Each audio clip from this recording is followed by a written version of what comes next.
It's week 3, and a lot of the 4A and 5A schools have the week off, but us here at DfwVarsity, we don't take weeks off, and especially here at the high school huddle.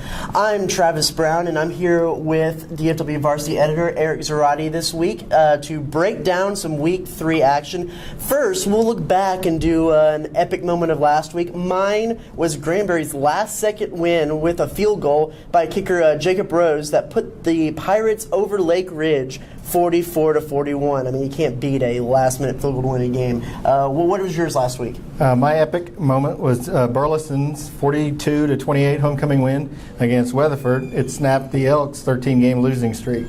I'm sure their folks in Johnson County are pretty happy that they're finally back on the winning track. For sure. Well, let's get into the games this week.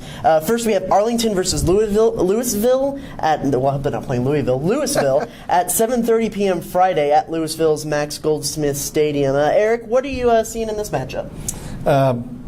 The Colts got pounded last week by Mansfield Timberview, 36-3. They had 4 turnovers. They've got to avoid that. Louisville is 1-2, but they've with their win last week against Irving, I think Arlington Colts are going to get back on track.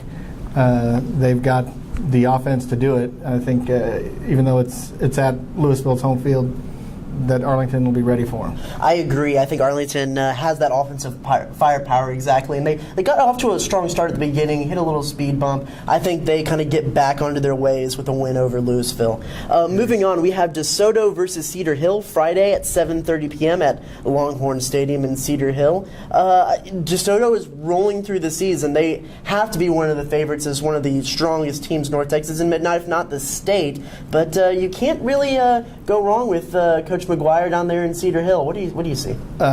You're right. Cedar Hill, they have a loss, but it's the number 1 team in the state, Allen. Cedar Hill has got a ton of talent.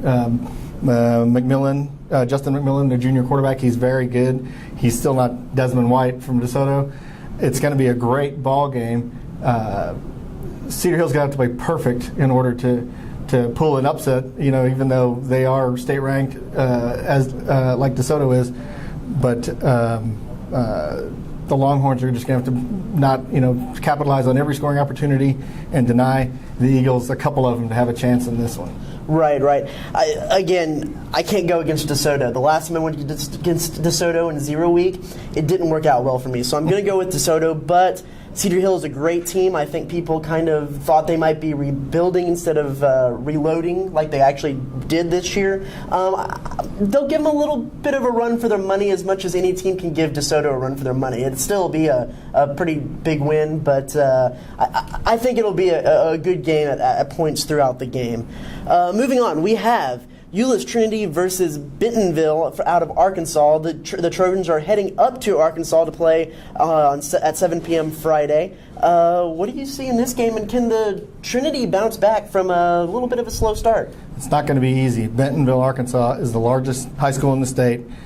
Granted, they're 1-1, but they lost to Broken Arrow last week out of Oklahoma. Bentonville hadn't lost a regular season game since 2009, 35 consecutive games. I don't see Trinity handing them a second straight regular season loss, and I think the Trojans are going to be hard-pressed to avoid being 0-3. Again, I have trouble going against Trinity, even though all the accolades you said. I'm going to go with Trinity in a very, very close game.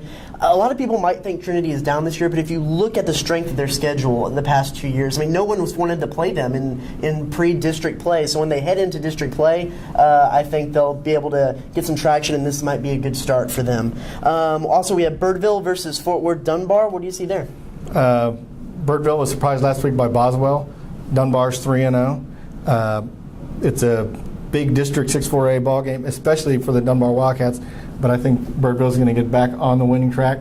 They're going to figure out they'll certainly learn from their mistakes against Boswell, and I think Dunbar's going to get their biggest test of the year so far. I think Birdville will win it then. I have Birdville too, and it's all about Xavier Turner. If he can get the kind of role he did at the beginning of the year, the sky's the limit for this team through district play. Finally, Argyle versus Kennedale. What do you see in this 3A matchup? Argyle's the 3-0, the number 4 team in the state. Kennedale's had a tough non-district schedule up to this point. Their 2 losses are to undefeated 4A teams, Crowley and Mansfield Legacy. I think the Wildcats are going to have a hard time stopping Argyle, and I just don't see that. I mean, even though it's at home, I think Argyle is going to stay undefeated. I agree. It's one of the best 3A teams in the state. Kennedale has done decent against some 4A teams, but it'll be a similar kind of matchup. Argyle rolls through this one. Real quick, a couple of no-huddle games. Short list this week because it's a short schedule this week. South Grand Prairie versus Mansfield. Who do you have? South Grand Prairie. They're going to rebound from last week's loss, and Mansfield I don't think they're going to be ready. Have enough depth to handle South Grand Prairie. Right, I got South Grand Prairie too on that one. Fort Worth, All Saints versus Dallas St. Mark's, 2 undefeated SPC teams. True. All Saints probably get their best test of the year. St. Mark's beat a state-ranked Class A team. I think All Saints will take this one now. Got to go with Foster Sawyer there at quarterback at Fort Worth All Saints. And finally, a little out of the area one, but probably one of the best matchups of the week, Allen versus Hebron. Who do you have there? Well, Allen's number 1 team in the state, and Hebron, they did beat an undefeated Fossil Ridge last week, but I don't see Hebron beating another undefeated team. Right. Great measuring stick for Hebron, but the defending state champion wins that one. All right, we'll go out, watch those games Friday, come back, check out DfwVarsity.com for all the best recaps and stats from your Tarrant County teams, then check back in here next week for our next edition of the High School Huddle.